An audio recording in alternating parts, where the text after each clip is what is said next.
हर हर महादेव भावना. तर सकाळी सकाळी उमाचा आला फोन, लगेच चहा बी चालू केल्याने गेलो उमाच्या चालू केली. दुकानाला. उमा लगेच जाऊन सोनखेडला जरा थोडं काम आहे आपलं. निघालो उमासोबत सोनखेडला त्याला विचारलं काम काय.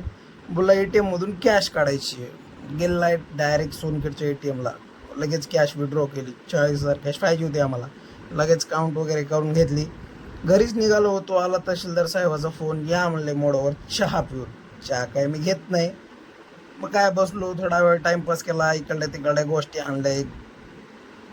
थोडा विचार करत बसला होता. उमा काय विचार करत होता माहीत नाही. तसं पण आता उमाची विमा भरायची तारीख वाढली होती. म्हणून आता विचार करत होता की आता वाढलेल्या तारखेतून प्रॉफिट चांगलंच होईल.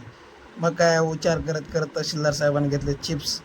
4 पुढे चिप्सचे घेतले. त्याचा चिप्स दुसरा कोण खायचा नाही. चिप्स खाले. निघालो गावाकडं. उमा पण आला दुकानला. उमाने लगेच दुकान ओपन केलं. व्हिडिओ आवडला असेल तर लाईक करा, शेअर करा, कमेंट करा आणि फॉलो करायला विसरू नका. धन्यवाद. जय श्रीराम.